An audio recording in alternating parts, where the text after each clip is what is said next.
Hey guys, tonight we're diving deep into the dusty, sun-baked scrolls of ancient India, a place where, believe it or not, surgeons were performing feats that would make many modern doctors blink in disbelief. Imagine, if you will, the flickering oil lamps casting long shadows across a hushed chamber. The air is thick with the scent of herbs and something faintly metallic. Before you, a patient not entirely unlike yourself lies ready not for some mystical ritual, but for a meticulously planned surgical procedure. You might be picturing rudimentary tools and lots of grimacing, but hold that thought. What if I told you that these ancient practitioners were pioneers using instruments and techniques that laid the groundwork for much of what we consider modern medicine? It's true, and honestly, you probably won't survive the sheer awe of realizing just how advanced they were. Not in the sense of danger, but in the sense of having your mind completely blown. So before you get comfortable, take a moment to like the video and subscribe, but only if you genuinely enjoy what I do here. Let me know where you're listening from and what time it is for you right now in the comments. Now dim the lights. Maybe turn on a fan for that soft background hum, and let's ease into tonight's journey together. You find yourself transported not by a fancy time machine, but by the power of your imagination to the banks of the mighty Indus River some 3,000 years ago. The world here hums with a different rhythm, the clang of artisans, the murmur of Sanskrit chants the distant bellow of an elephant. And amidst this vibrant tapestry, you notice something truly remarkable, centers of learning where the pursuit of knowledge isn't limited to philosophy or religion, but extends to the intricate workings of the human body. This isn't just about remedies for sniffles. This is about understanding anatomy, about diagnosing complex ailments, and most surprisingly, about performing intricate surgeries. Think about that for a moment. In an age when much of the world was still figuring out basic hygiene, ancient Indian civilization, specifically during the Vedic period, and later was laying the foundations for what we now recognize as surgery. This wasn't some isolated miraculous fluke. It was the result of systematic observation, empirical experimentation, and a profound dedication to healing. Historians still argue whether their surgical prowess arose from military medicine, treating battle wounds, or from a deeper philosophical commitment to alleviating suffering. But what's undeniable is the evidence of their sophisticated approach. You might be wondering, but how? How could they possibly operate without modern sanitation, without advanced imaging, without powerful anesthetics? Well, that's precisely the marvel we're exploring. They relied on keen observation, an intimate understanding of the human body gained through various means, which we'll touch on later, and a remarkable ingenuity in crafting tools and developing procedures. It wasn't always clean by our standards, and definitely not pain-free as we know it, but it was remarkably effective for its time. You might even find yourself chuckling at the thought of a surgeon in a loincloth, but then you remember the results they achieved, and the chuckle catches in your throat. They were truly onto something. Consider, for example, the sheer volume of knowledge compiled. Texts like the Sushruta Samhita, a foundational text we'll delve into, meticulously detail over 300 different surgical procedures and more than 120 surgical instruments. That's not just a collection of folk remedies. It's a comprehensive medical treatise that would stand up to scrutiny, at least in its ambition even today. It discusses everything from diagnosing illnesses to preparing for surgery, from wound management to the ethical conduct of a physician. It's almost like they had their own ancient version of a medical school textbook, albeit written on palm leaves or birch bark. So as you drift deeper into this ancient world, let go of your preconceived notions of rudimentary beginnings. Instead, open your mind to a civilization that against all odds forged a path in surgical innovation. They weren't just treating symptoms. They were actively intervening, reshaping, and mending the human form with a level of skill that will undoubtedly surprise you. This wasn't just medicine. It was a blend of science, art, and an almost spiritual dedication to the well-being of their patients. And as we continue, you'll start to see just how truly revolutionary their contributions were. As you settle deeper into this ancient Indian landscape, the name that begins to echo through the scholarly halls and surgical chambers is Sushruta. If ancient Indian medicine had a rock star, a pioneering titan who combined empirical knowledge with daring surgical skill, it would be him. Often revered as the father of surgery, and sometimes even the father of plastic surgery. Sushruta wasn't just a physician. He was an innovator, an educator, and a meticulous documenter of medical knowledge. His magnum opus, the Sushruta Samhita, isn't just a book. It's practically an encyclopedia of ancient surgical practice, a testament to a mind that saw beyond rudimentary healing and into the realm of complex intervention. Imagine Sushruta himself not as a mythical figure, but as a pragmatic, highly skilled surgeon. He probably wasn't wearing a pristine white lab coat, more likely a simple dhoti, perhaps stained with herbal concoctions, or, let's be honest, something a bit less pleasant from a long day in the operating chamber. Yet his hands, as described in the texts, were said to be as steady as a pair of compasses, a vital attribute when you're performing delicate procedures without the benefit of a microscope. He lived, or at least his work flourished, sometime between 800 and 600 BCE, placing him firmly in an era where much of the world was still figuring out how to build a decent hut, let alone reattach an ear. The Sushruta Samhita, which you can almost picture unrolling before you on a series of worn palm leaves, details an astonishing array of medical and surgical knowledge. It's not just a collection of surgical how-tos. It covers everything from basic anatomy and physiology, as understood then, to toxicology, pediatrics, geriatrics, and even psychiatry. But it's the surgical sections that truly captivate. He meticulously classified surgical procedures into 8 categories: excision cutting out, scarification, scratching, puncturing, piercing, exploration, probing, extraction, pulling out, evacuation, emptying, drainage, and suturing. It's a framework that still holds surprising relevance, isn't it? Like if you were to describe surgery to an alien, you'd probably use similar terms.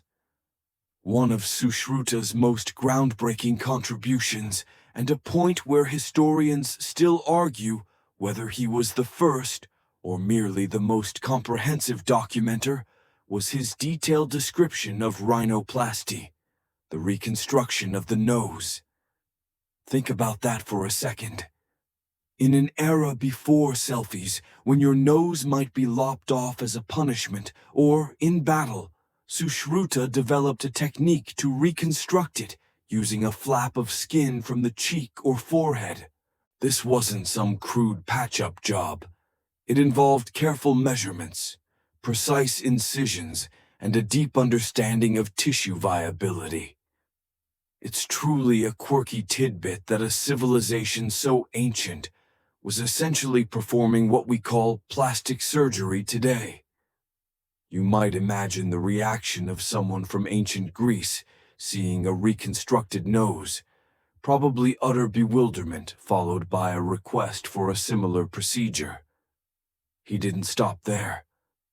The Samhita describes over 120 surgical instruments, many of which bear striking resemblances to modern tools. We're talking forceps, scalpels, needles, probes, catheters, and even speculums. He didn't just invent them. He described their proper use, their different types, and even the materials they should be made from, often advocating for steel. This isn't just a guess.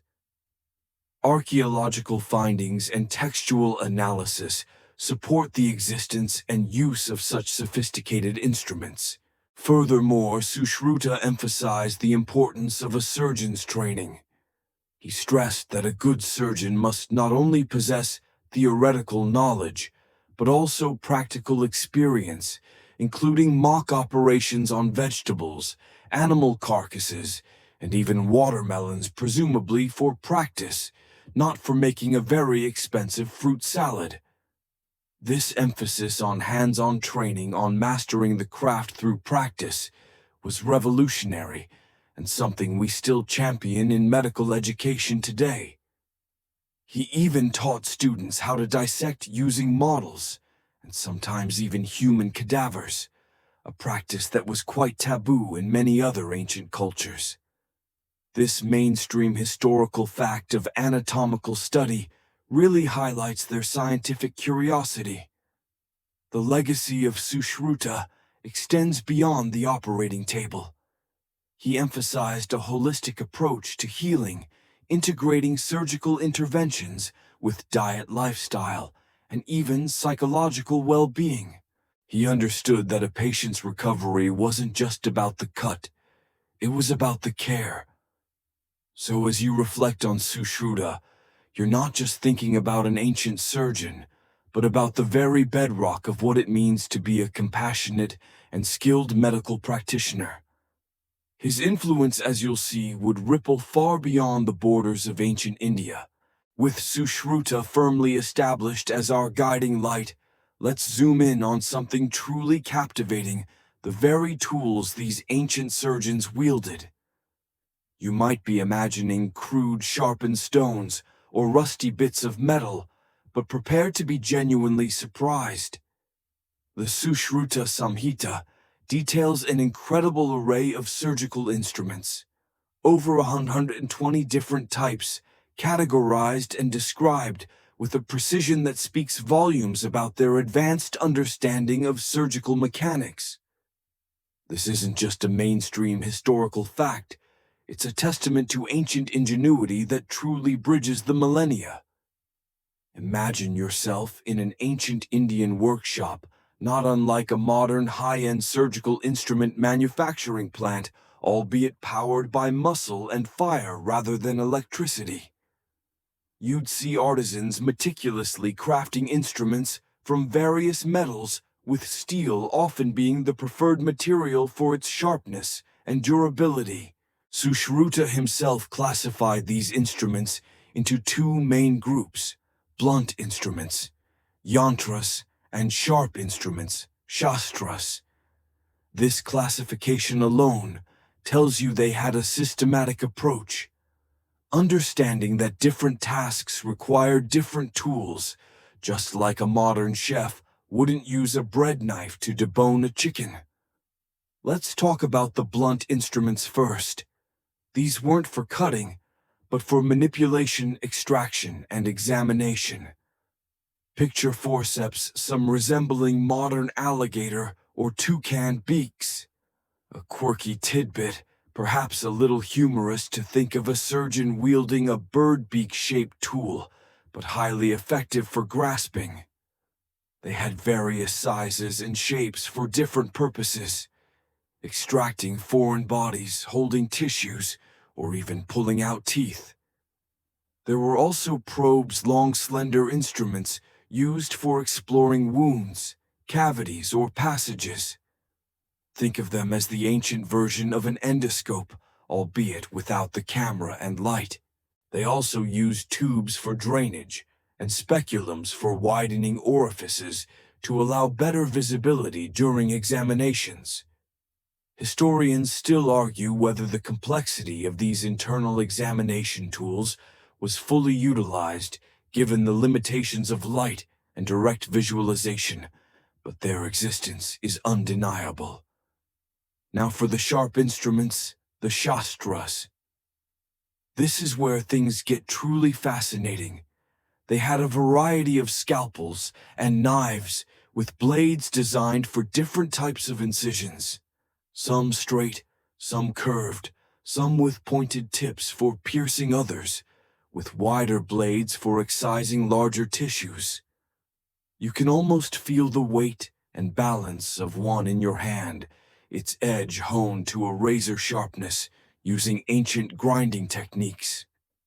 They also had saws for bonework needles for suturing wounds.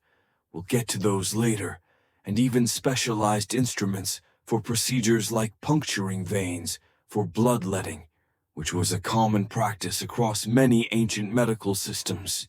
What's truly remarkable is the attention to detail in their design. Sushruta emphasized that instruments should be well made, easy to grasp, and sharp enough to divide hair longitudinally. Imagine that level of precision. This wasn't just about getting the job done. It was about doing it cleanly and efficiently, minimizing trauma to the patient. They understood that a clean cut healed better than a ragged tear, a principle that remains fundamental to surgery today. You might even find yourself thinking, wow, my kitchen knives aren't even that sharp. The materials used were also important. While iron and steel were preferred for their sharpness and durability, other materials like bone wood and even certain types of thorns were adapted for specific purposes, especially in more rural or resource-limited settings. The constant innovation and adaptation to available resources speak to the pragmatic nature of ancient Indian surgeons. It wasn't about having the fanciest tools. It was about having the right tools for the job and having them perform optimally. So when you picture an ancient Indian surgical scene, replace any images of barbaric blunt instruments with a vision of a remarkably equipped operating space. These surgeons weren't just skilled in their hands. They were also masters of engineering, designing tools that pushed the boundaries of what was thought possible for their era. It makes you wonder how many iterations and experiments it took to perfect these designs, doesn't it? The ingenuity displayed in crafting these implements is in itself a testament to a highly evolved medical culture. Now that you've gotten a glimpse of the impressive toolkit, let's turn our attention to one of the most astonishing surgical innovations of ancient India: rhinoplasty, or the art of nose reconstruction. Yes, you heard that right.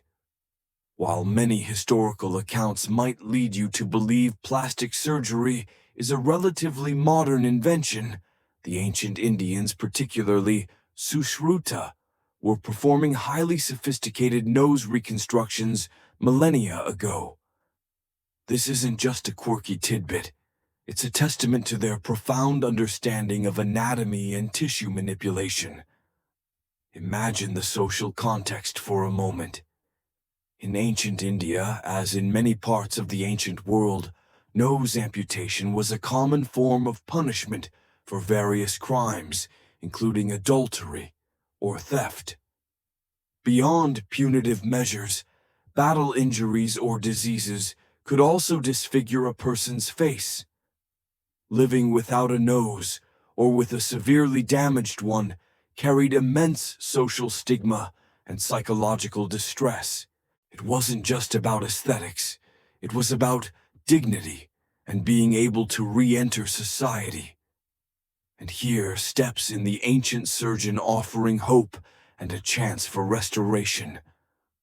Sushruta's technique, meticulously detailed in the Samhita, is surprisingly similar to what modern plastic surgeons call the forehead flap, or Indian flap rhinoplasty.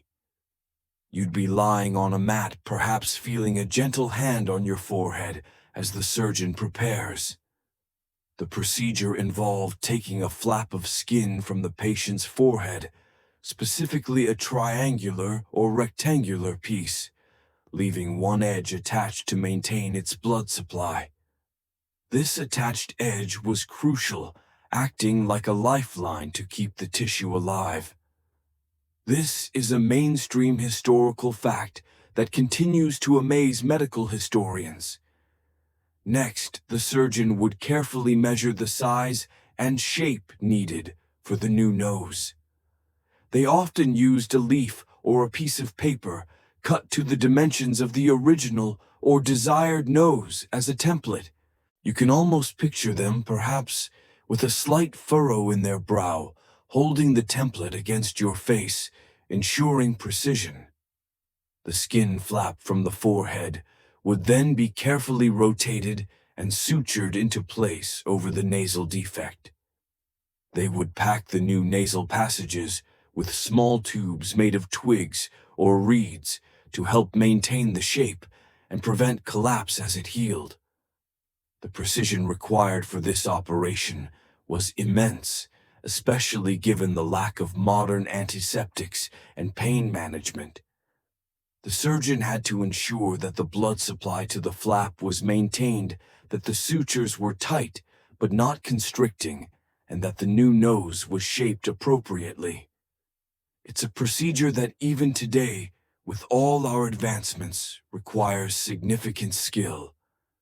Imagine doing it with natural light, basic instruments, and only rudimentary forms of anesthesia, which we'll touch on later.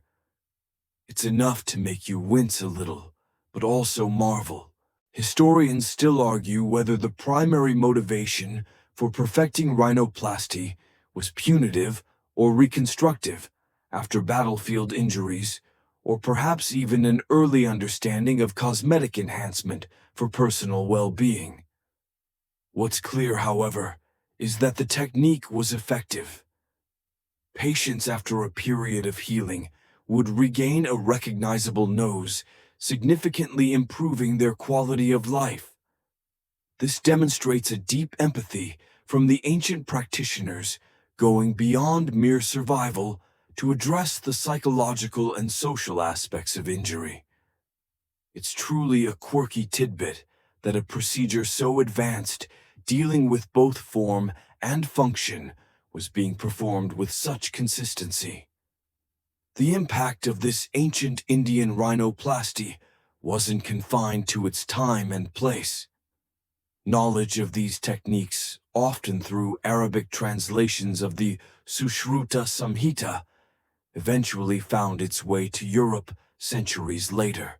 In fact, some accounts suggest that British surgeons in the 18th century, observing similar procedures performed by Indian practitioners, brought these methods back to the West, inadvertently kickstarting the modern era of plastic surgery.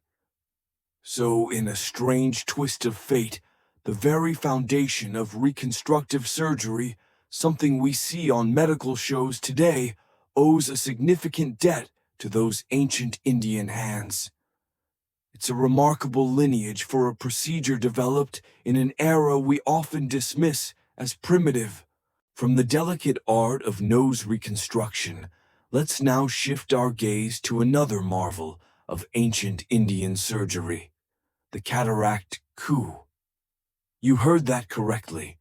These ancient healers weren't just fixing noses, they were performing intricate eye surgery, specifically removing cataracts long before anyone in the Western world dared to attempt such a delicate procedure.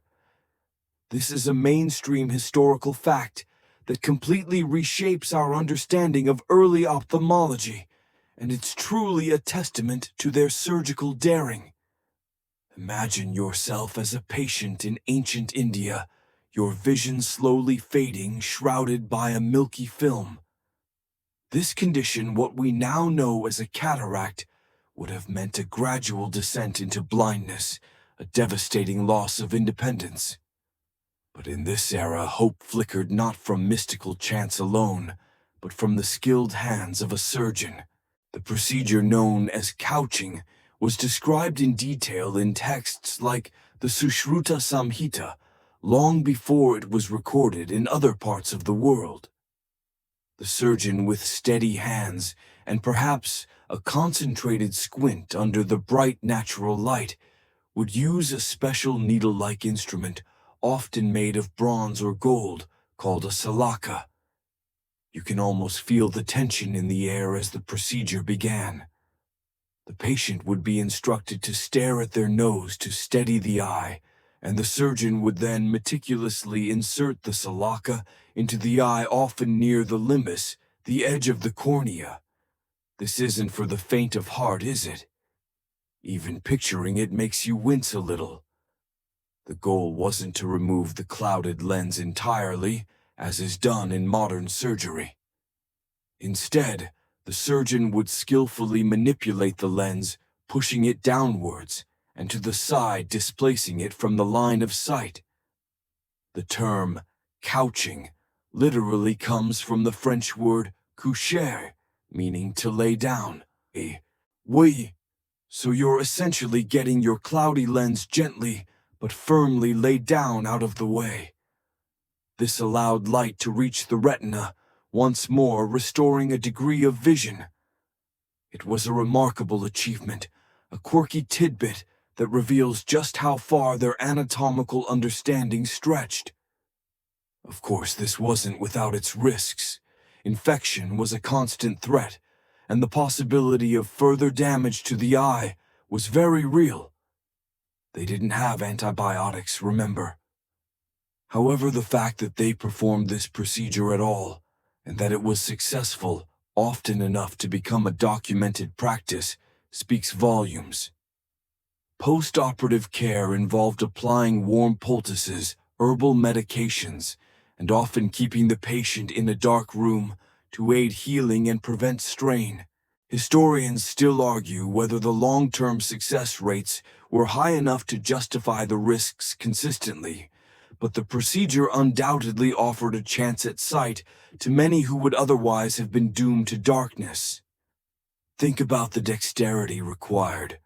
The eye is an incredibly delicate organ, and performing such a precise maneuver with a metal needle, often without full anesthesia, demanded an almost superhuman level of calm and control. It's a bit like threading a needle in the dark, but if the needle was your entire future vision.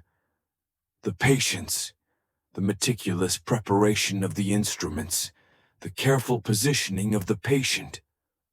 All these elements speak to a highly disciplined surgical environment. The knowledge of cataract couching from ancient India eventually traveled across trade routes and cultural exchanges, influencing medical practices in Persia, the Arab world, and eventually reaching Europe. The very concept of treating blindness through surgical intervention rather than resigning to fate can be traced back to these ancient Indian pioneers. So the next time you hear about modern eye surgery, remember the ancient hands that first dared to part the veil of darkness, pushing the boundaries of what was surgically possible. They truly were visionaries in more ways than one. Having marveled at the precision of ancient Indian rhinoplasty and the daring of cataract couching, let's now confront one of surgery's grimmer, yet often life-saving realities: amputation. While we associate it with modern battlefield medicine or severe accidents, the ancient Indians, including Sushruta, understood its necessity and developed techniques for it. This isn't a pleasant topic, but it's a mainstream historical fact that highlights the pragmatic and often brutal realities of ancient medical intervention. Imagine a soldier, perhaps with a limb crushed beyond repair after a chariot accident, or a patient suffering from gangrene, the putrefying flesh spreading its cold decay. In an age before antibiotics, a severe infection in a limb almost invariably meant death.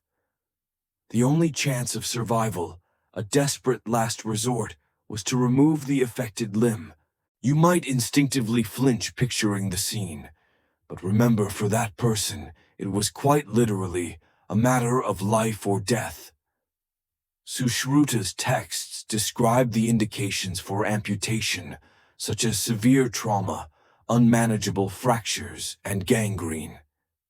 He also provided guidelines for the procedure itself, which, while basic by today's standards, were remarkably advanced for the time. The goal was to remove the diseased part while preserving as much healthy tissue as possible, aiming for a stump that could potentially heal and perhaps even support a rudimentary prosthesis later on. The procedure would involve firmly ligating, tying off the limb above the intended cut to minimize blood loss. This was a crucial step, and you can almost feel the tension as the ropes or bandages were tightened. Then, with swift and decisive strokes, the surgeon would use a sharp knife or a saw, cutting through the flesh muscle, and finally the bone. It's a stark image, undoubtedly, and a reminder of the raw courage required by both patient and surgeon. This is where the concept of daring truly comes into play. After the limb was removed, the focus shifted to stopping the bleeding. Ancient Indian surgeons employed various methods for hemostasis, applying pressure, using cautery, burning the ends of vessels with hot irons, and applying styptic substances derived from plants.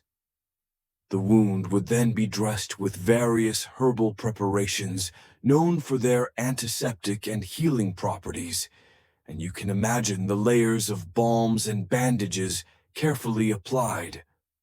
A quirky tidbit here is their use of antiseptic fumes from burning specific herbs to purify the air around the wound, an intuitive step towards infection control long before germs were understood. The post-operative care was as crucial as the surgery itself. Patients would be carefully monitored, their wounds redressed regularly, and specific diets prescribed to aid recovery. Historians still argue whether the survival rates for these ancient amputations were significantly high, especially given the constant threat of infection. However, the fact that such a severe procedure was described and performed indicates a profound commitment to saving lives, even when the odds were stacked against them. Think of the bravery of the patient facing such a procedure with minimal pain relief, often with only the numbing effects of certain herbs or alcohol.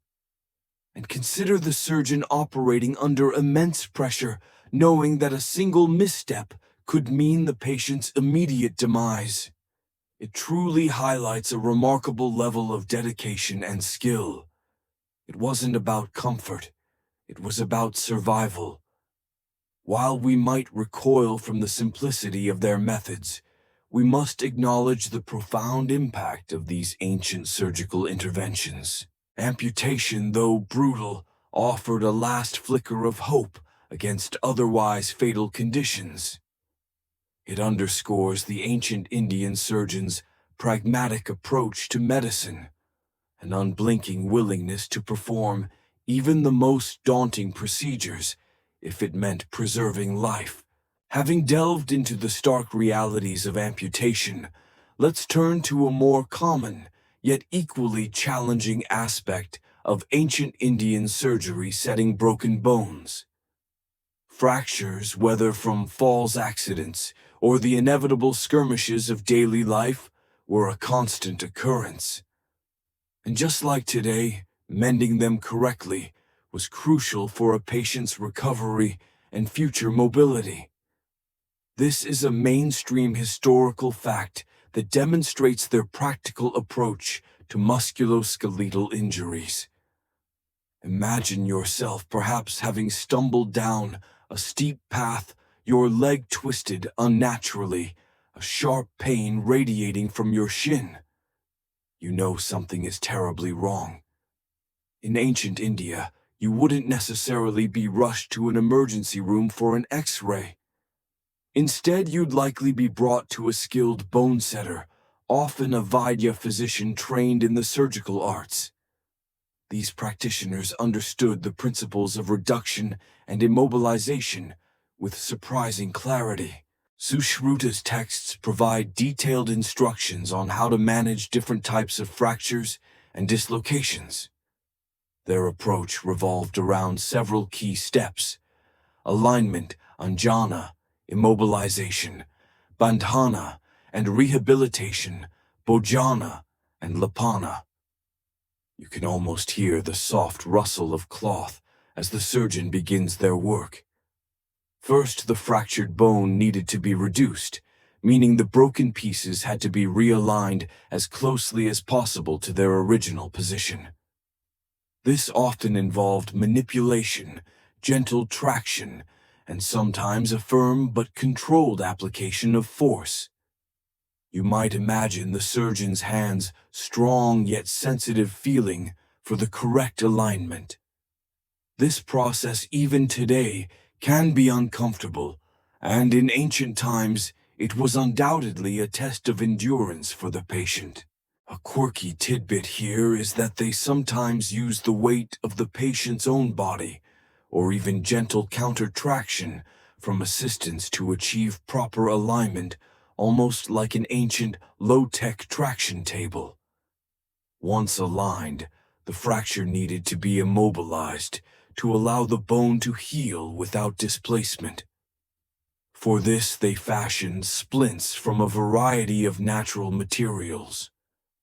Picture strips of bamboo, pieces of bark, or even carved wood padded with cotton or linen cloths. These splints would be carefully secured with bandages made from plant fibers. They understood the importance of keeping the limb still, allowing the body's natural healing processes to take over. Historians still argue whether their understanding of bone healing extended to recognizing callus formation, but their practical methods certainly encouraged it. Beyond external splinting, Sushruta also described various types of bandages and their specific applications for different injuries. They had bandages for straight fractures, oblique fractures, and even compound fractures where the bone breaks through the skin. The application of these bandages wasn't just about tightness. It was about providing even pressure and support, a skill in itself.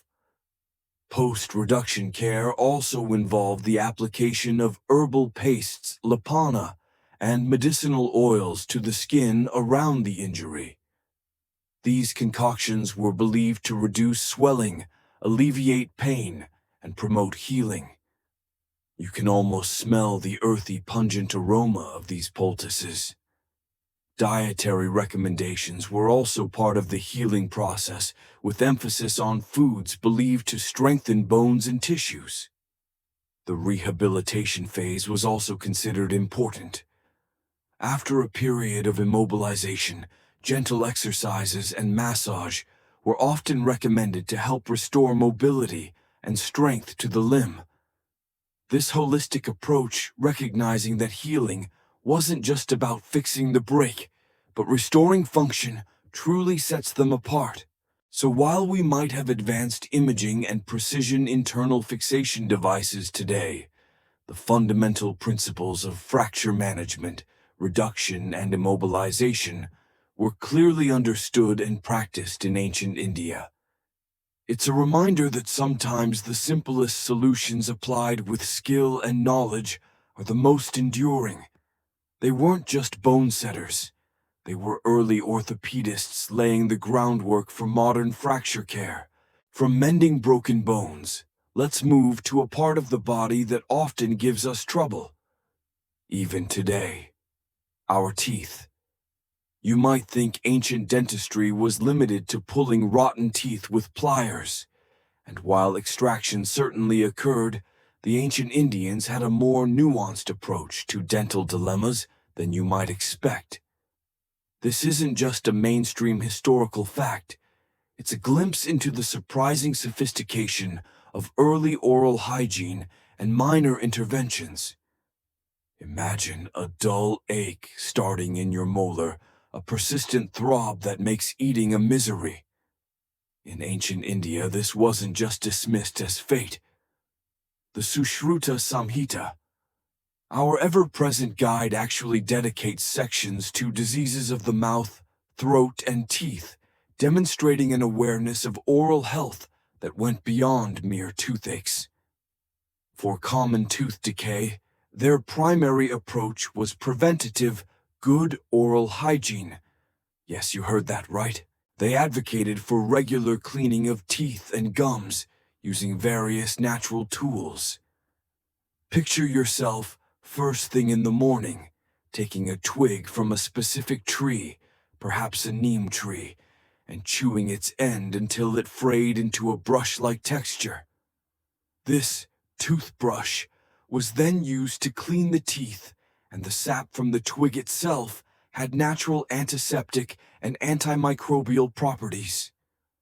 It's a quirky tidbit, but remarkably effective, and some rural areas in India still use such twigs today. You might even find yourself wondering if your electric toothbrush is truly an upgrade after all these millennia. When it came to actual dental issues, the approach was often multifaceted.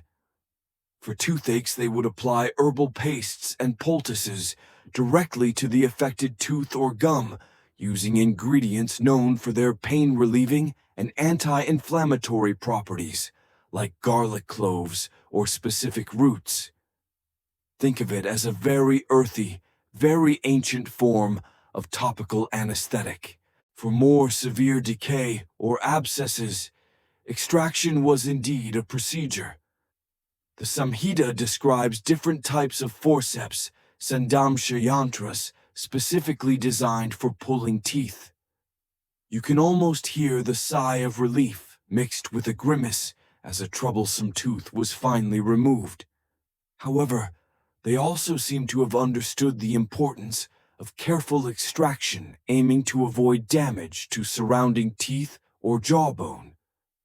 Historians still argue whether they routinely performed procedures like drilling to remove decay before it necessitated extraction, or if such interventions were limited to more advanced cases.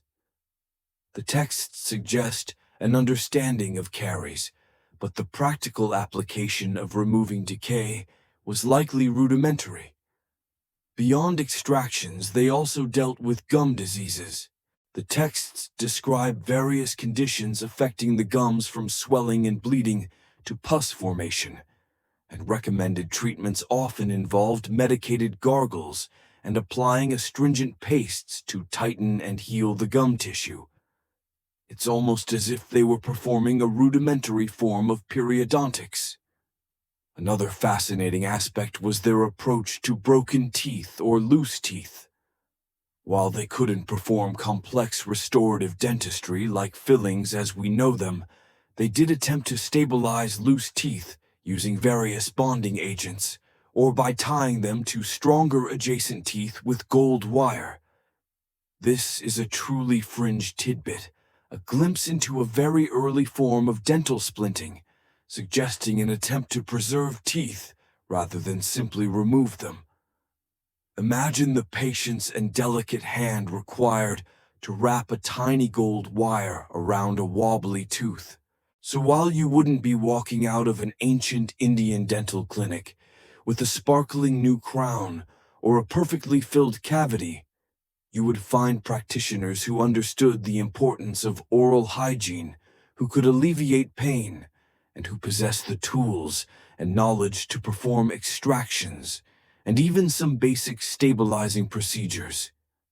It reinforces the idea that their medical curiosity extended to every part of the human body, from the largest limbs to the smallest teeth.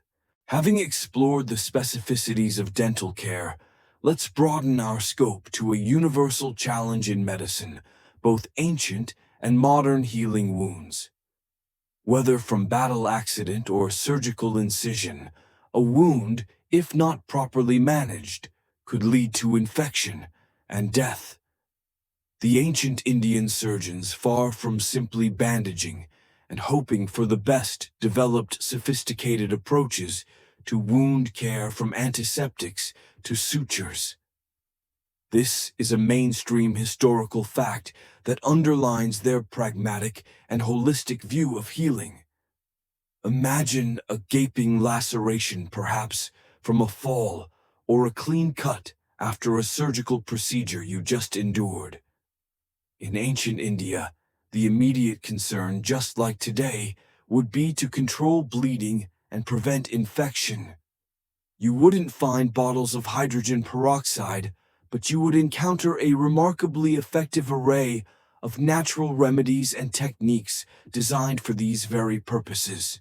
Sushruta's texts categorize wounds based on their nature: incised, punctured, lacerated, contused, etc., and prescribe specific treatments for each.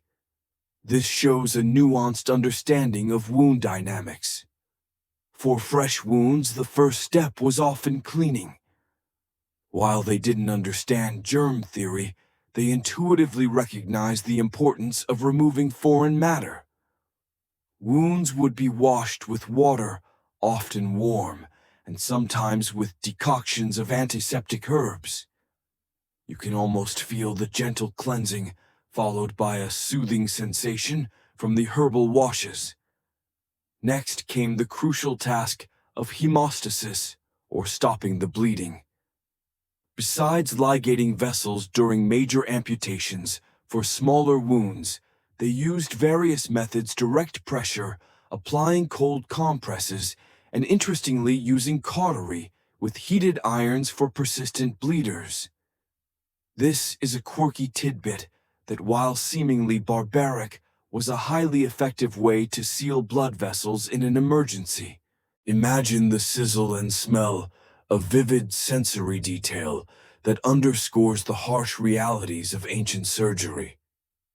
Perhaps one of the most astonishing aspects of their wound care was their mastery of suturing. Sushruta described different types of stitches and the materials used for them. You wouldn't find synthetic threads, but rather fine linen, cotton, or even fibers from specific tree barks. For very delicate sutures, such as after a rhinoplasty, they sometimes used ant mandibles. Yes, you heard that right. Large ants were placed across the edges of a wound, allowed to bite, and then their bodies were snipped off, leaving the jaws clamped shut to hold the wound edges together. Historians still argue whether this was a widespread practice or a more specialized emergency technique, but its very mention is a testament to extreme ingenuity. After suturing, the wound would be dressed. And this is where their herbal pharmacology truly shone. They had a vast pharmacopoeia of plants, known for their antiseptic, anti-inflammatory, and healing properties. Think of turmeric, neem, guggulu, and various resins applied as pastes, poultices, or powders directly to the wound. These dressings weren't just for covering. They were active therapeutic agents designed to promote granulation, prevent infection, and reduce scarring. You might smell the earthy medicinal aromas, a blend of pungency and subtle sweetness. The concept of drainage was also understood. For abscesses or deep infected wounds, Sushruta advocated for incision and drainage, often inserting tubes or wicks to allow pus and fluids to escape, preventing further accumulation and systemic infection. This shows a pragmatic understanding of the body's response to infection.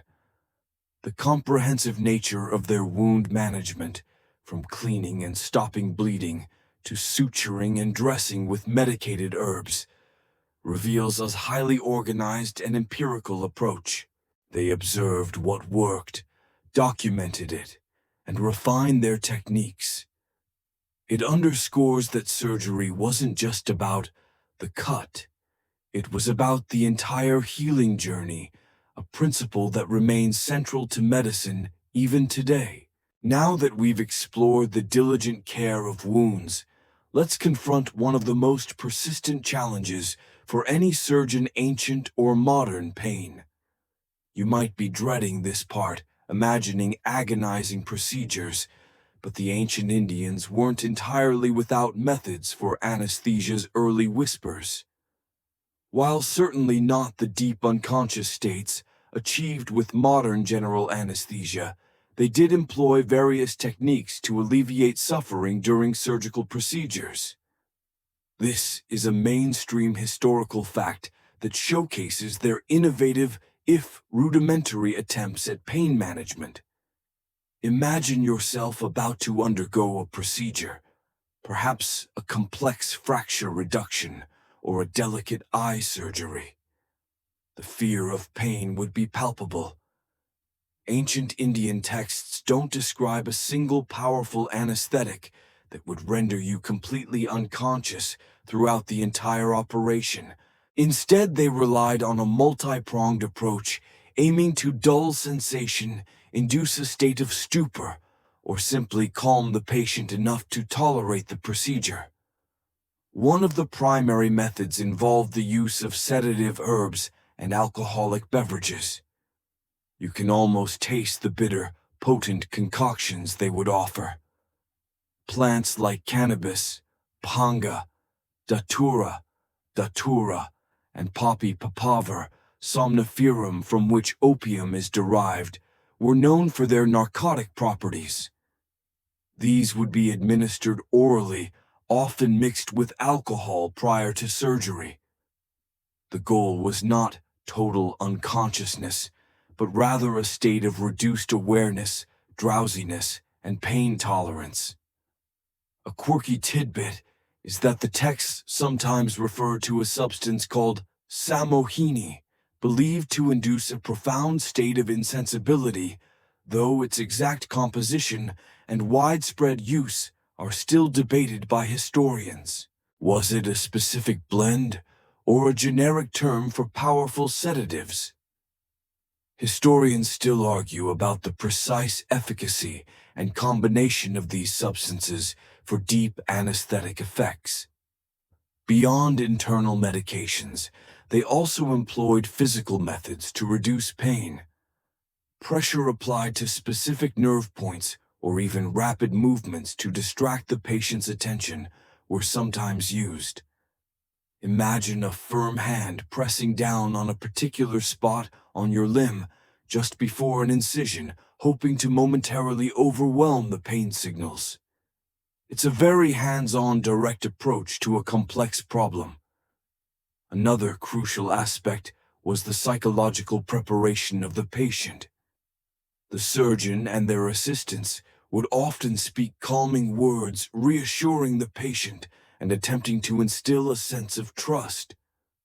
While not an anesthetic in the chemical sense, a calm and trusting patient is always easier to operate on, and their pain perception can be significantly altered by their mental state.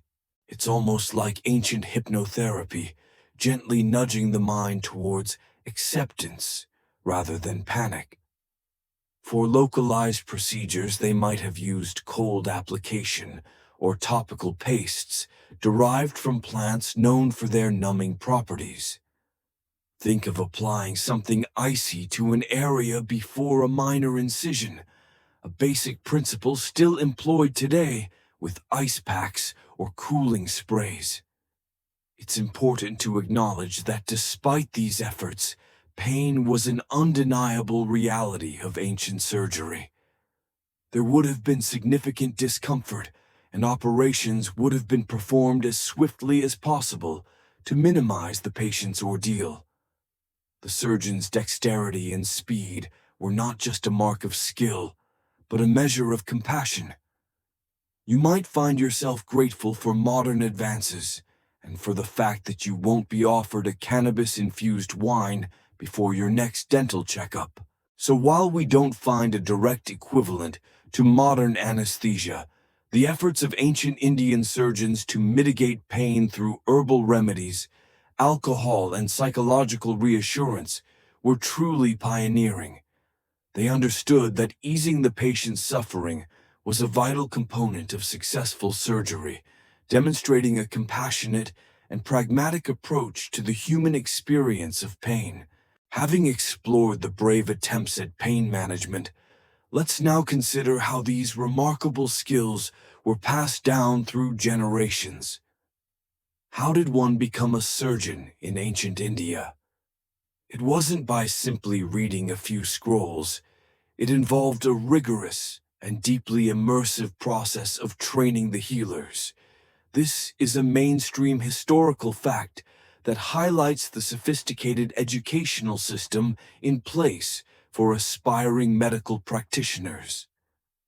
Imagine yourself as a young student, eager to learn the healing arts, perhaps observing a skilled Vaidya physician-surgeon at work. The journey to becoming a surgeon was long and arduous, demanding not only intellectual prowess, but also immense physical dexterity, mental fortitude, and a compassionate heart. The education wasn't confined to theoretical knowledge. Practical experience was paramount.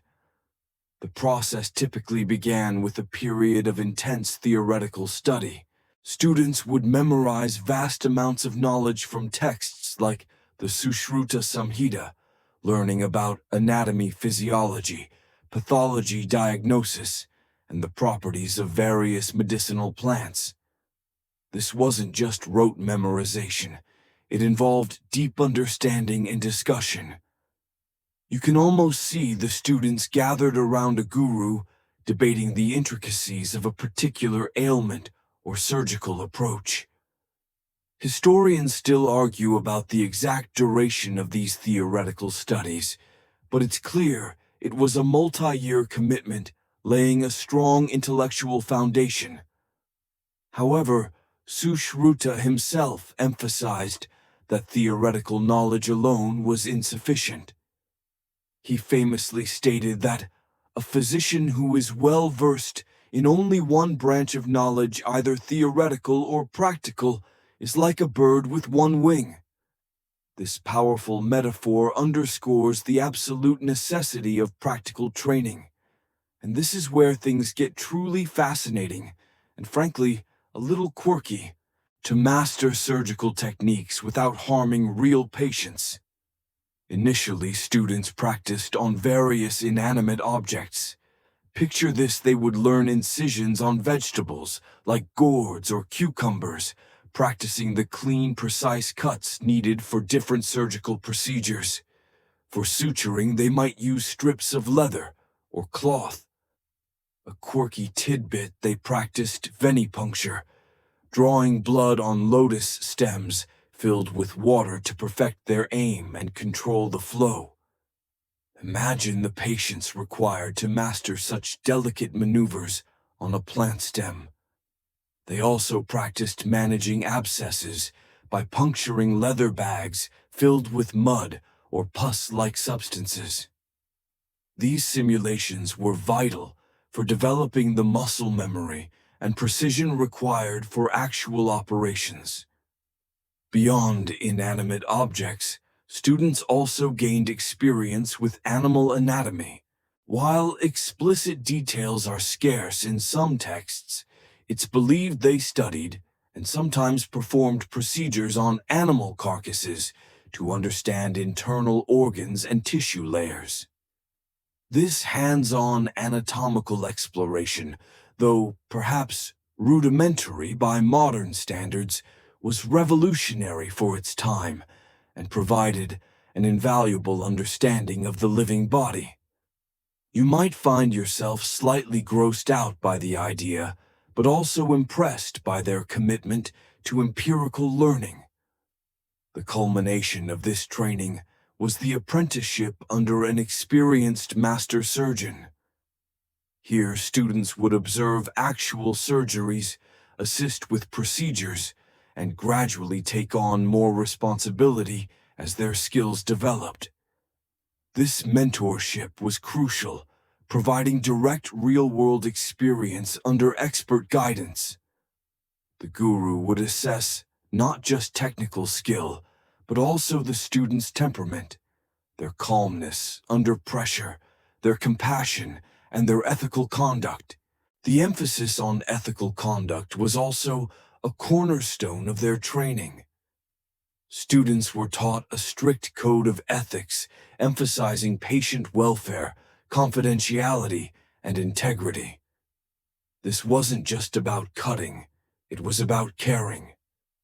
The rigorous, multifaceted training system ensured that only those with true dedication and proven skill became surgeons safeguarding the health of the community.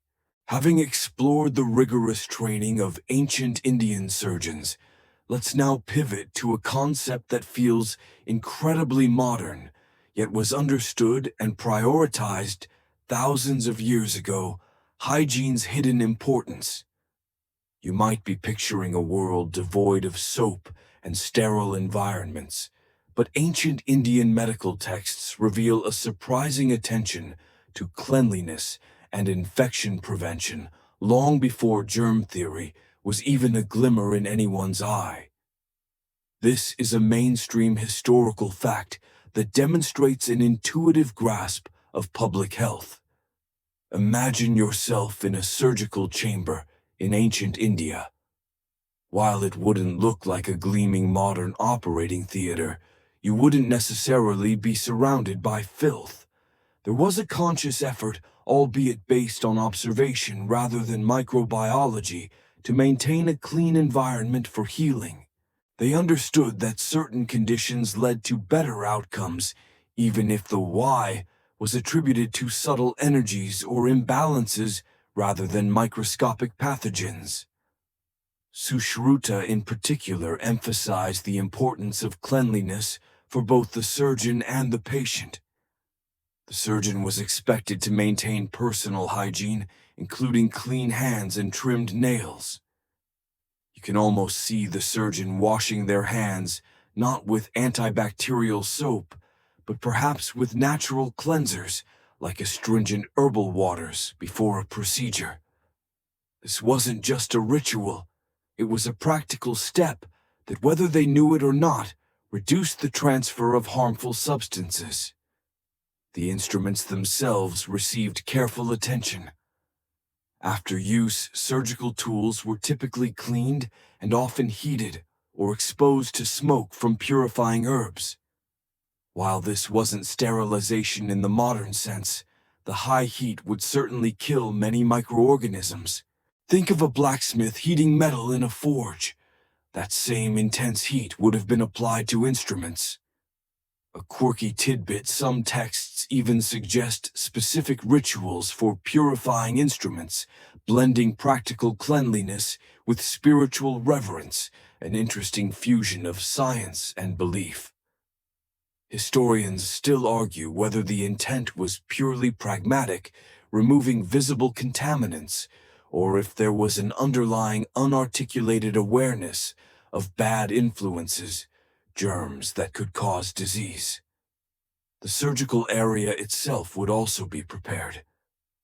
Efforts were made to keep the operating space as clean as possible, with fresh air circulation, and sometimes even fumigation with specific incense or herbal smokes thought to purify the environment. You might notice the air, while perhaps thick with the scent of herbs, is surprisingly free from stagnant odors. This suggests an understanding that a fresh, clean environment contributed to better healing. For wound dressings, as we touched upon earlier, the emphasis was on clean materials and antiseptic herbs. Bandages were made from freshly laundered cotton or linen, and the herbal pastes applied directly to wounds had strong antimicrobial properties. Think of the natural power of turmeric or neem, both potent antimicrobials used widely in traditional Indian medicine and applied to wounds. This was their ancient version of an antibiotic ointment. Beyond the surgical setting, The ancient Indians also understood broader public health measures that indirectly contributed to better surgical outcomes. Concepts like proper disposal of waste, clean drinking water, often achieved through boiling or filtering with sand and charcoal, and personal hygiene practices like bathing were emphasized in various texts. These practices, while not directly related to surgery, created a healthier population overall, meaning patients were often in better general health when they came to the surgeon, improving their chances of recovery.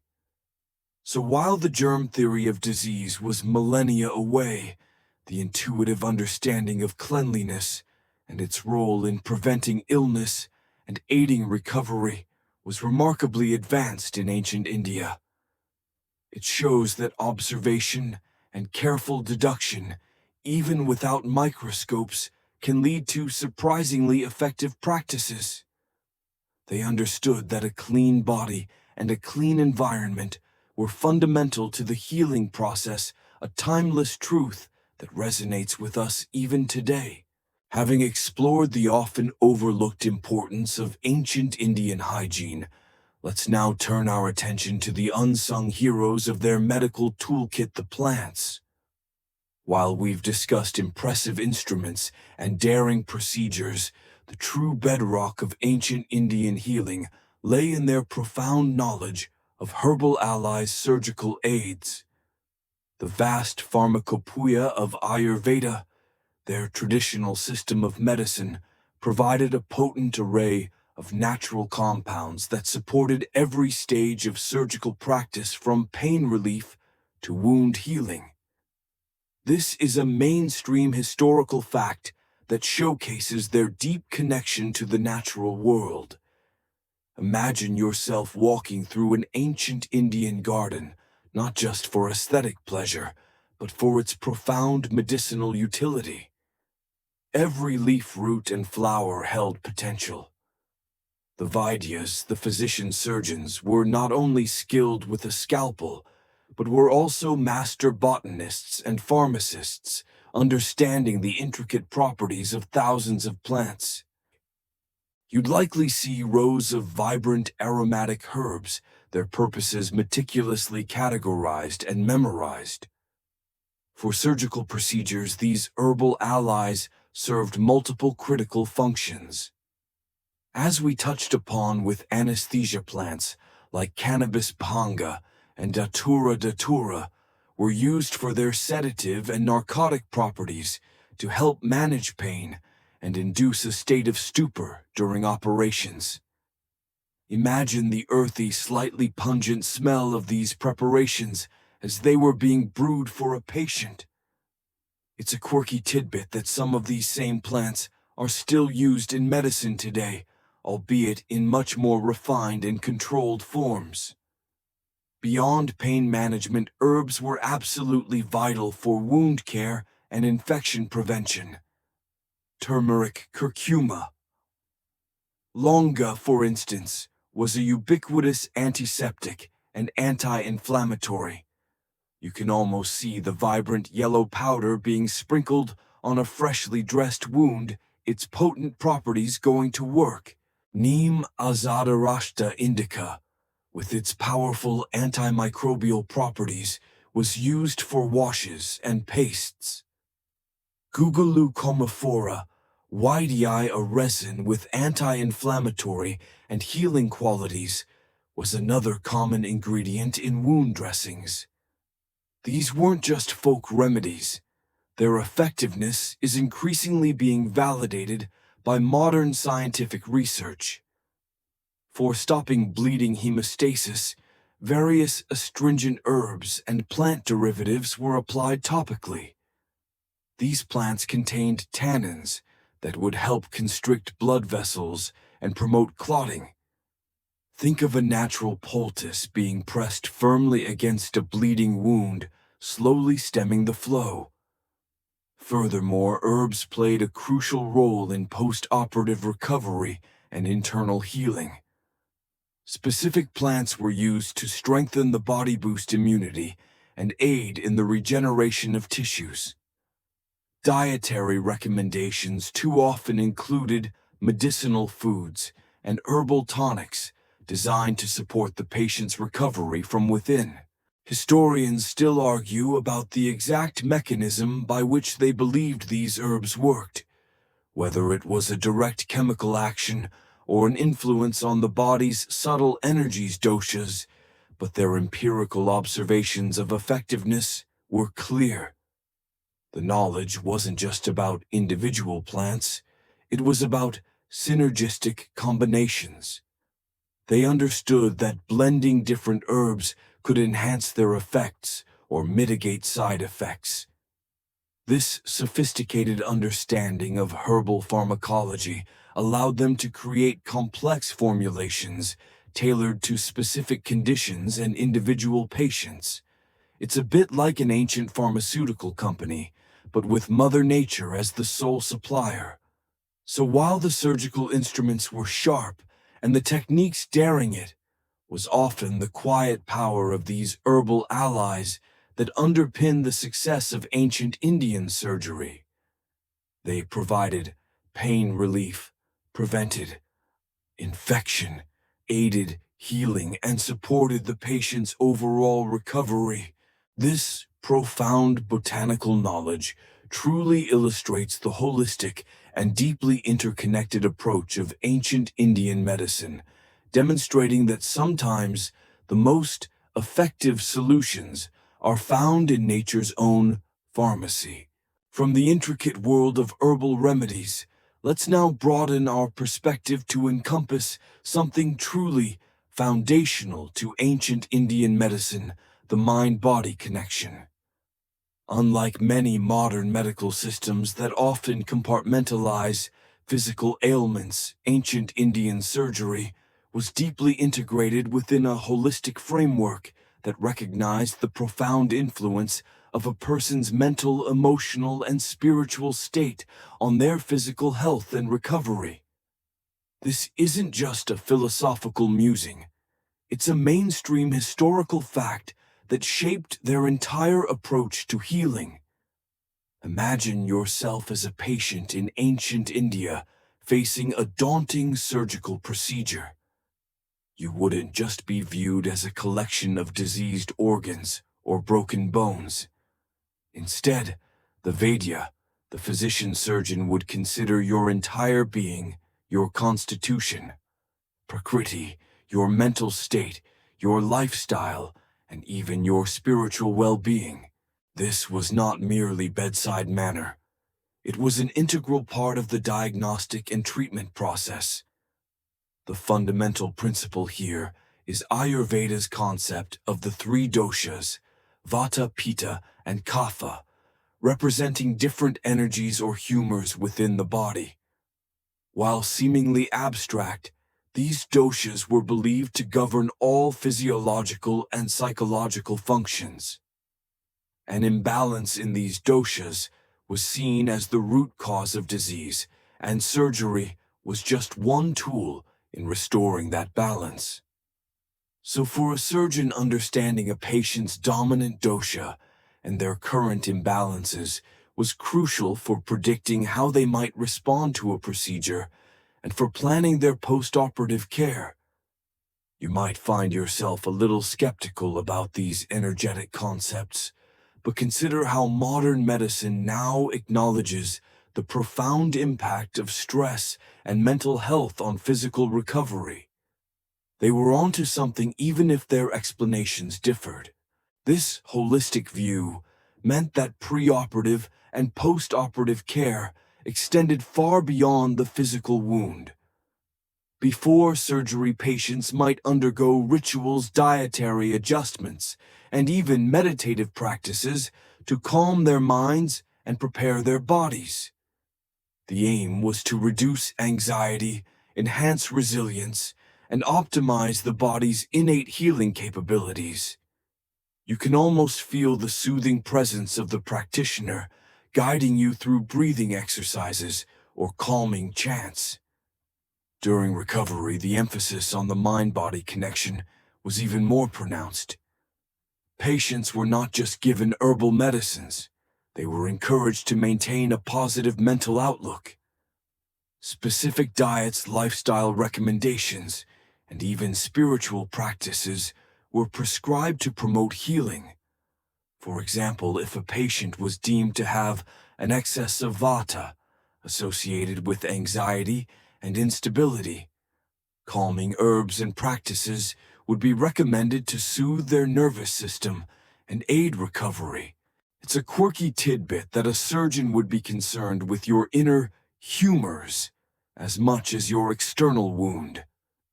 Historians still argue whether the dosha theory had a direct measurable impact on surgical outcomes, or if it served more as a conceptual framework for individualized care.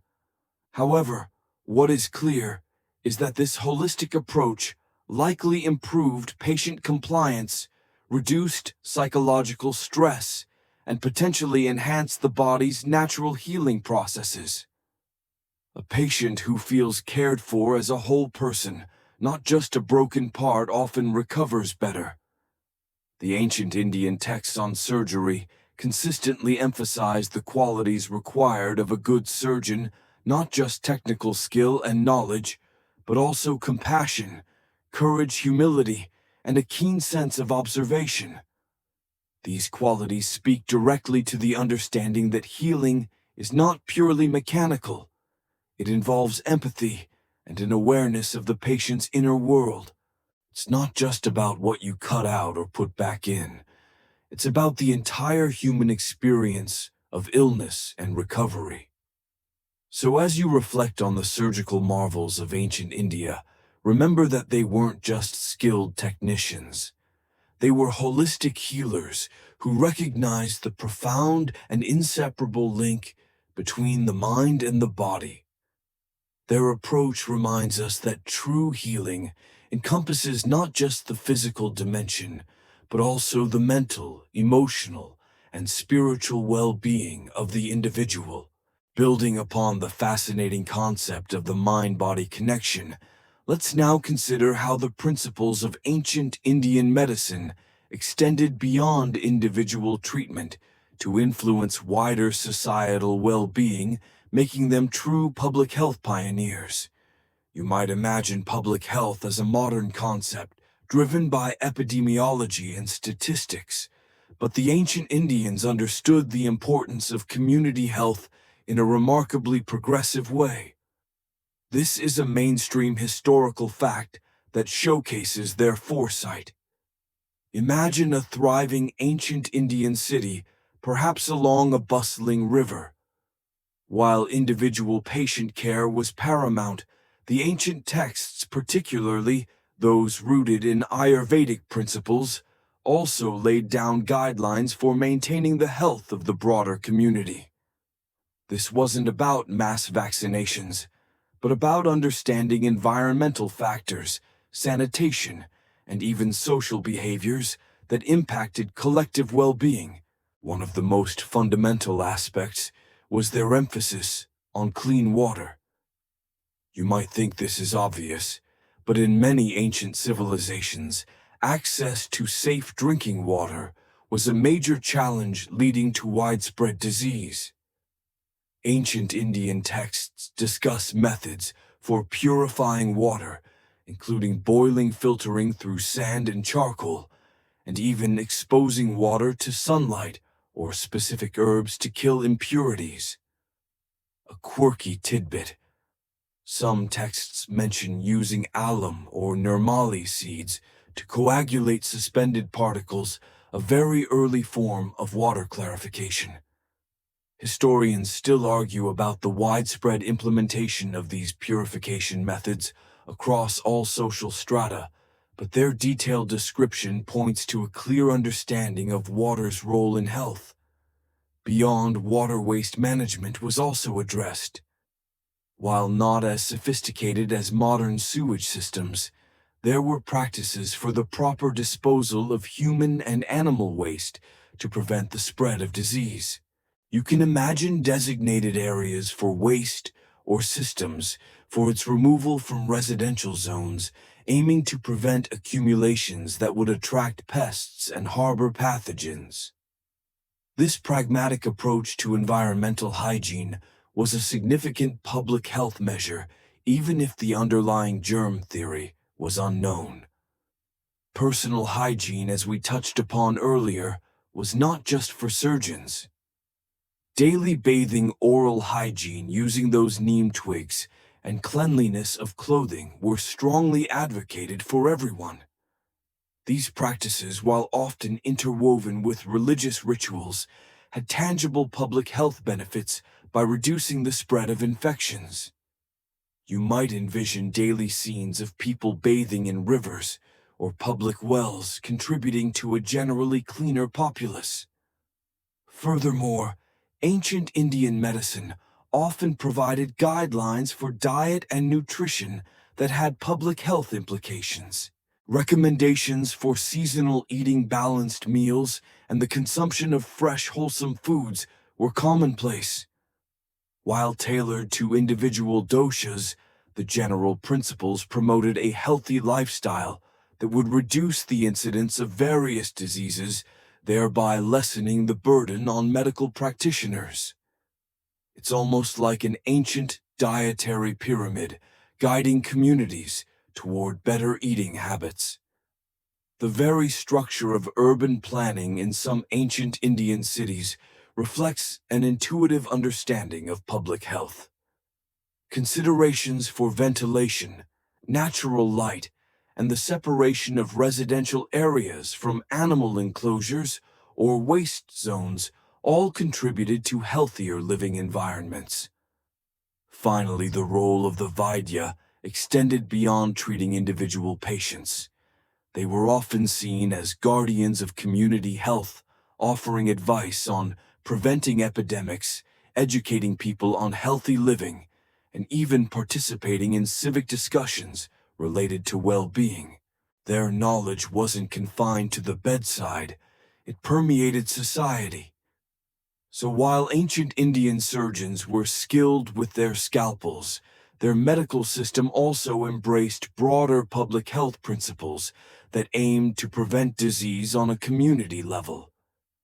This holistic vision, which understood the interconnectedness of individual health with environmental and social factors, truly positions them as unsung pioneers in the field of public health. Having explored the broader public health initiatives of ancient India, let's now delve into the deeper principles that guided these ancient healers, the philosophical underpinnings of their surgical practice. This wasn't just a collection of techniques.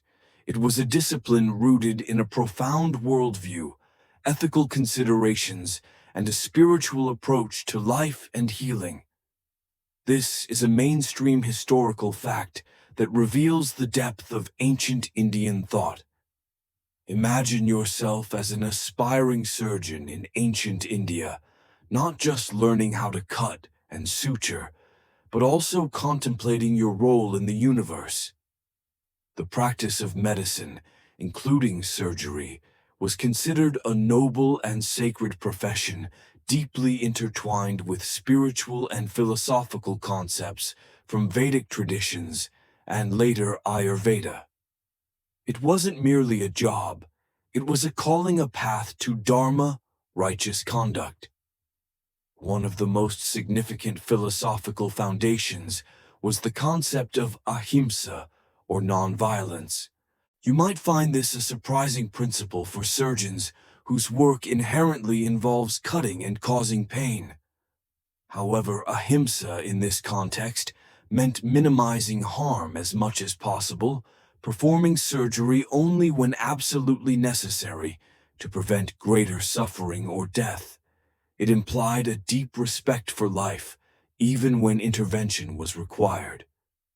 The surgeon's goal was always to restore health and alleviate suffering, never to inflict unnecessary pain or injury.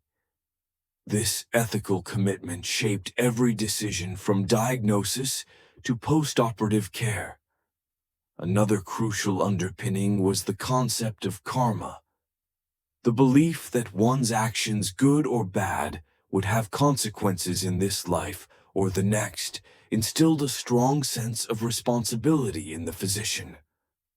A surgeon performing their duties with skill, compassion, and integrity was accruing good karma, while negligence or malpractice would lead to negative repercussions. This moral framework served as a powerful motivator for excellence and ethical conduct. It's a quirky tidbit that their malpractice insurance was essentially a spiritual one. The understanding of the five elements, Pancha Mahabhutas, earth, water, fire, air, and ether, and their manifestation in the human body was also fundamental. Diseases and their treatments were understood in terms of imbalances of these elements, and the three doshas, Vata, Pitta, Kapha, derived from them. A surgeon wouldn't just operate on a physical lesion. They would consider how the procedure might affect the balance of these elements within the patient and how post-operative care could help restore equilibrium. Historians still argue about the scientific validity of these elemental theories, but their systematic application demonstrates a coherent philosophical system for understanding the body. Furthermore, the ancient Indian medical system emphasized the importance of a holistic perspective. As we discussed, the mind, body, and spirit were seen as interconnected. Surgery was never viewed in isolation, but as part of a larger healing journey that included diet, lifestyle, meditation, and even spiritual practices. The surgeon was not just a technician, but a guide on this journey, supporting the patient's overall well-being. You might imagine the surgeon advising not just on bandages, but on daily routines, meditation, and even interpersonal relationships, all considered part of the healing process. The very act of learning and practicing medicine was considered a form of yajna, a sacrifice or ritual offering. The dedication, the rigorous training, and the selfless service to others were seen as acts of devotion. This imbued the profession with a profound sense of purpose and sanctity, attracting individuals with a genuine commitment to healing. So when an ancient Indian surgeon picked up a scalpel, they weren't just performing a technical skill. They were acting within a rich philosophical tapestry, guided by principles of nonviolence, ethical responsibility, and a holistic understanding of the human being. This deep ethical and spiritual foundation elevated their surgical practice from mere craft to a sacred art. Moving from the ethical and philosophical underpinnings of ancient Indian surgery, let's explore a crucial aspect that allowed them to perform such intricate procedures: the practice of dissection's delicate dance. You might assume that anatomical knowledge in ancient times was purely theoretical or based on external observation, but ancient Indian texts reveal that they engaged in the study of human anatomy, a surprising and controversial practice for their era. This is a mainstream historical fact that set them apart from many contemporary civilizations. Imagine yourself as an ancient medical student, not just poring over texts, but getting your hands dirty, quite literally, to understand the intricate map of the human body.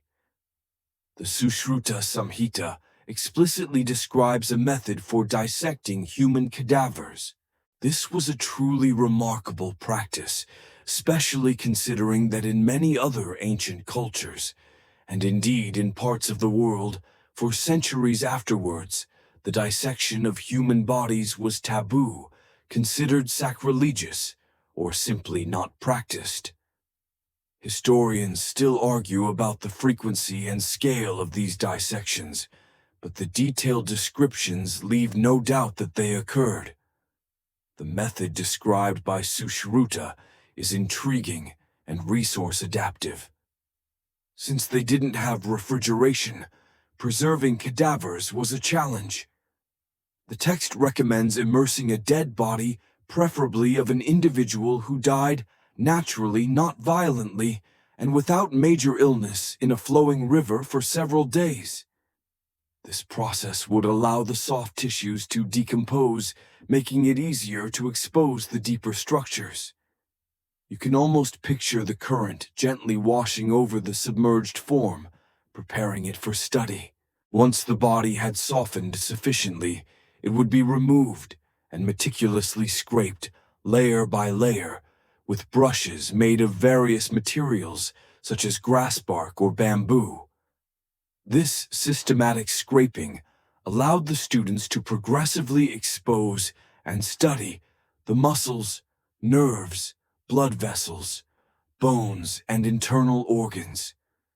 It was a slow, painstaking process requiring immense patience and a keen eye. A quirky tidbit, this method, while primitive by today's standards, was surprisingly effective for studying the relationships between different anatomical structures, as the tougher tissues would remain intact longer than the soft ones. This direct anatomical study provided the ancient Indian surgeons with a profound understanding of the human body's internal architecture. They didn't just guess where an artery was. They had observed its path, its branching patterns, and its relationship to surrounding nerves and organs.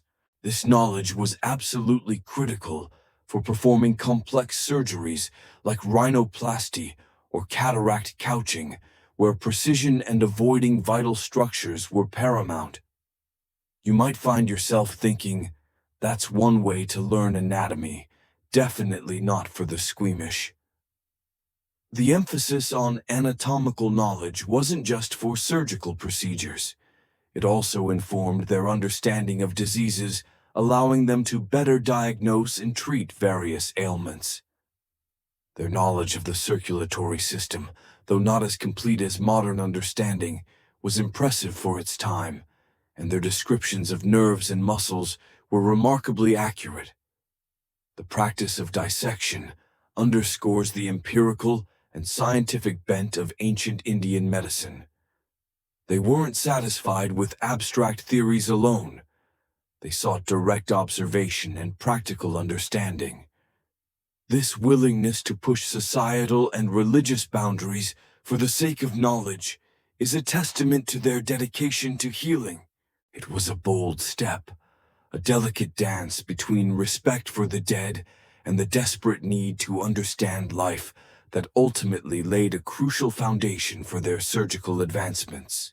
Having explored the fascinating, if somewhat grim, practice of dissection, let's now broaden our horizon to see how this profound knowledge wasn't confined to the Indian subcontinent. Instead, there was a significant cultural exchange of knowledge, allowing ancient Indian medical wisdom to ripple outwards, influencing civilizations far beyond its borders. You might assume that ancient cultures were isolated, but history reveals a vibrant network of intellectual exchange. This is a mainstream historical fact that highlights the interconnectedness of ancient scholarship.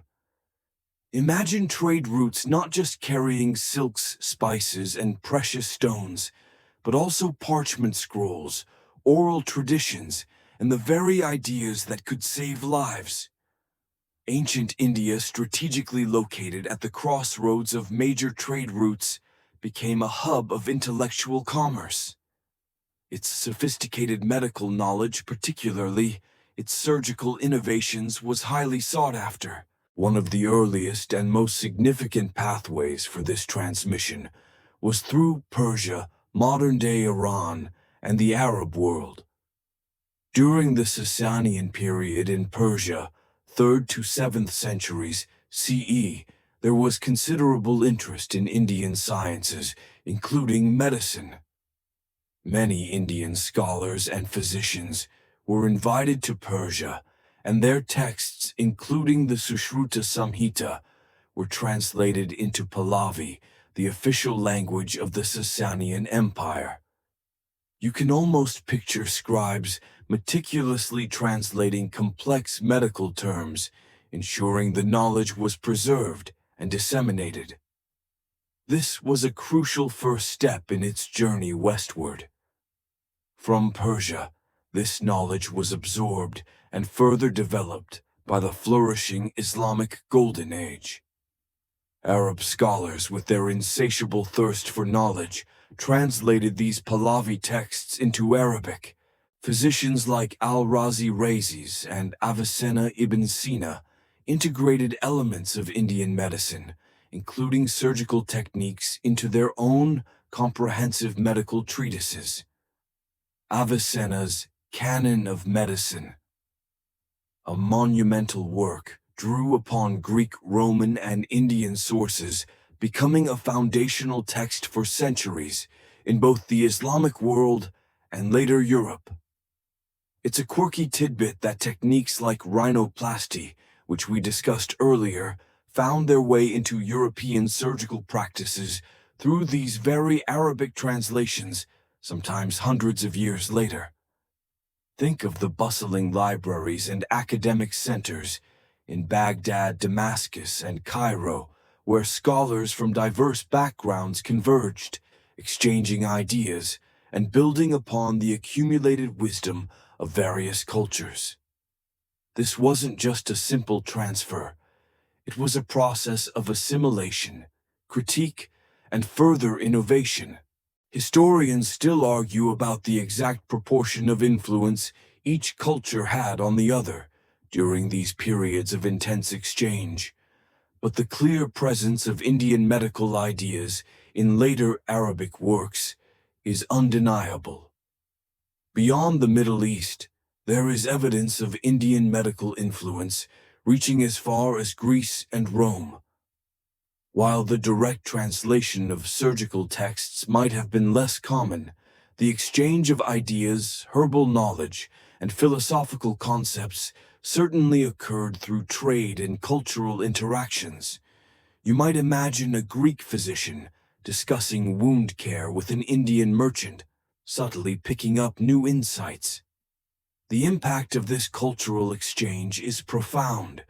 It demonstrates that knowledge is rarely confined by geographical boundaries or cultural differences. Instead, it flows, adapts, and enriches, constantly evolving as it moves from one civilization to another. Ancient Indian surgeons weren't just pioneers for their own society. Their insights laid groundwork that indirectly and sometimes directly influenced the development of medicine across continents for centuries. Their wisdom was truly a gift to the world, a testament to the universal human quest for healing.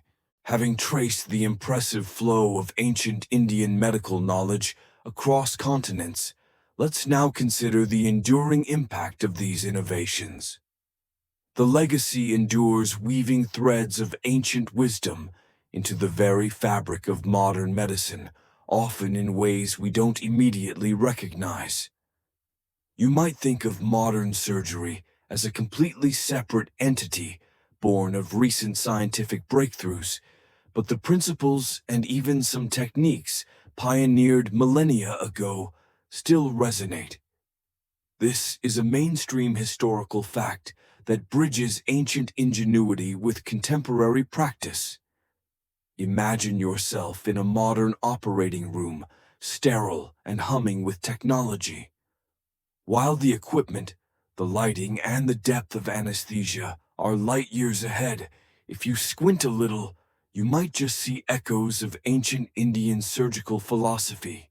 The emphasis on precision, the meticulous nature of incision, and suturing, the concern for preventing infection, even if the understanding of germs was primitive, and the dedication to patient well-being.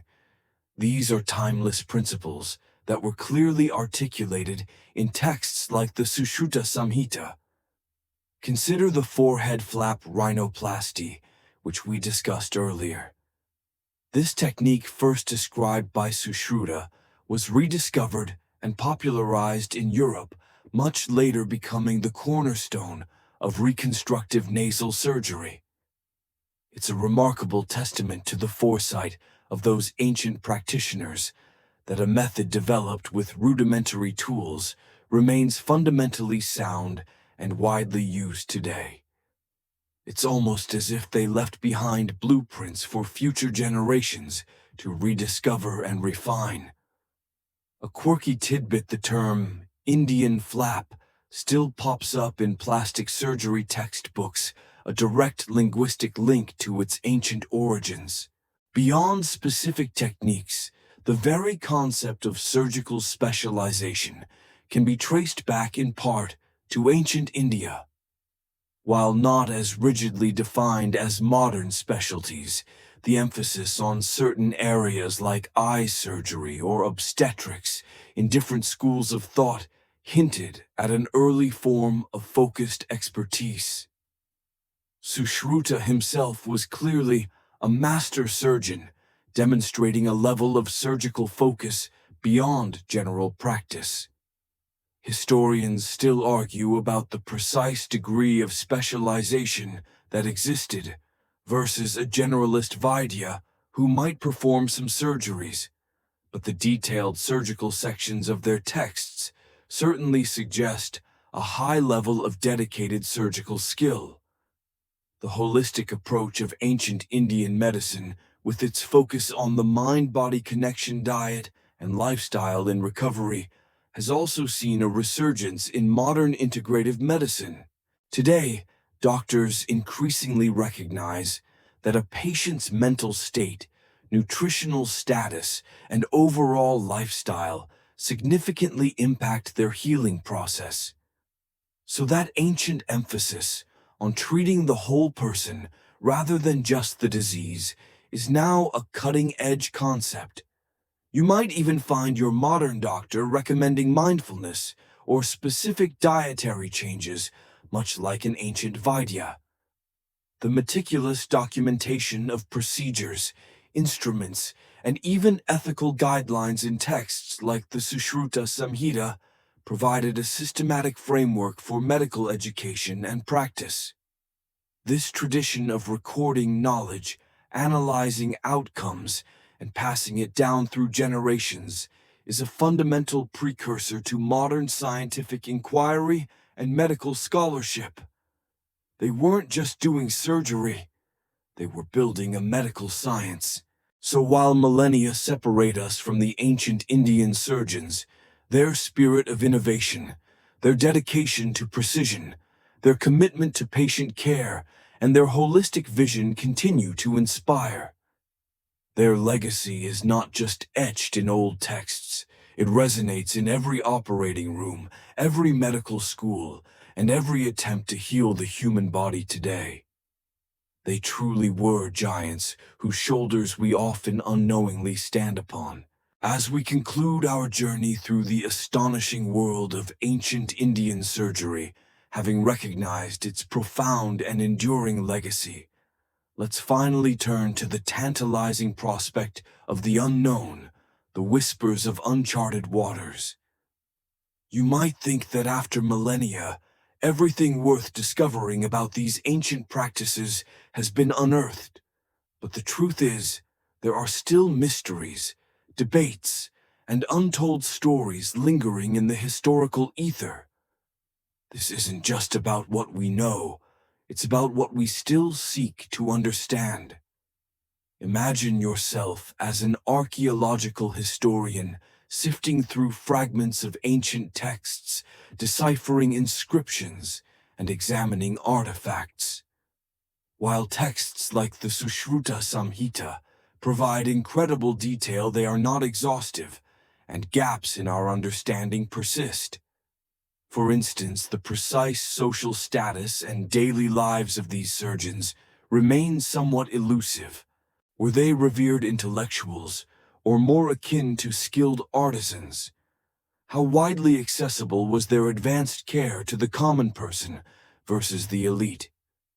Historians still argue whether the described procedures were regularly performed on a large scale, or if they represent the pinnacle of an art practiced by a select few masters. One of the biggest mysteries revolves around the diffusion of knowledge. While we've discussed the general pathways through Persia and the Arab world, the exact mechanisms and timing of some transmissions are still debated. How did specific surgical techniques like cataract couching manage to travel vast distances and persist through centuries, sometimes reappearing in different cultures with surprising fidelity? Was it through direct tutelage, the exchange of practitioners, or simply the slow percolation of ideas through trade networks? It's a fascinating, if sometimes frustrating, puzzle for scholars. Then there's the question of anesthesia and pain management. We know they used sedatives and alcohol, but the depth of their understanding of pharmacologically induced unconsciousness remains murky. Were there truly potent herbal concoctions like the fabled Samohini that could induce a state comparable to modern surgical anesthesia, even if rarely, or was the patient largely conscious, enduring immense pain with only a dulling effect? This is a quirky tidbit that continues to spur research into ancient botanical knowledge. Perhaps somewhere a forgotten text holds the key to a powerful, ancient sedative. Furthermore, while we have descriptions of instruments, the actual archaeological evidence of these tools, particularly in large quantities, is somewhat rare. This leads to questions about the scale of surgical practice and the materials used. Were tools often recycled or perhaps made of perishable materials? And how did their metallurgy compare to that of other ancient civilizations, ensuring the sharpness and durability required for intricate surgery? The specific roles of women in ancient Indian medicine, particularly in surgery, are also an area of ongoing debate. While some texts mention female practitioners, their direct involvement in complex surgical procedures is not as clearly delineated as that of male surgeons like Sushruta. Was their role primarily in obstetrics nursing or herbal medicine? This is an uncharted water for many researchers seeking to uncover the full tapestry of ancient medical practice. Finally, there's the tantalizing possibility of lost texts and undiscovered practices. History is littered with knowledge that has simply vanished, destroyed by time, conflict, or neglect. Could there be other treatises waiting to be found in forgotten libraries or archaeological digs that would further revolutionize our understanding of ancient Indian surgery? The very thought is enough to send a shiver of excitement down a historian's spine. So as the echoes of ancient scalpels and herbal remedies fade, remember that the story isn't entirely over. There are still layers to uncover, debates to settle, and secrets to unearth in the strange and truly remarkable history of ancient Indian surgeons. Their legacy is firm, but the whispers of uncharted waters remind us that the past still holds wonders for us to discover. Now, as the last remnants of our journey through the ancient operating theaters begin to fade, feel your breathing slow, becoming deep and even. The flickering oil lamps of those distant eras have dimmed, and the intricate details of scalpels and sutures gentle into a soft haze. You've witnessed remarkable ingenuity, astonishing skill, and a depth of knowledge that perhaps you never expected from a time so far removed from our own. It's a comforting thought, isn't it, that even in antiquity, humanity reached for solutions, for healing with such incredible dedication? Let the images of those pioneering surgeons, with their steady hands and compassionate hearts, drift peacefully into the background.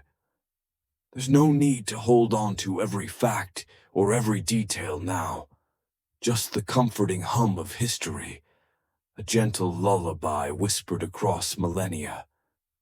Feel the soft hum of your surroundings, the quiet stillness of the room, as you drift further into relaxation. The echoes of ancient wisdom are settling in your mind like soft sand at the bottom of a river, creating a foundation of calm. You are safe, you are warm, and the echoes of the past are now a soothing presence, guiding you toward a restful sleep. The fascinating complexities of ancient surgery are receding, leaving behind a profound sense of awe and a quiet peace. All that knowledge, all that effort, all those lives touched. It's a beautiful thought to carry into your dreams.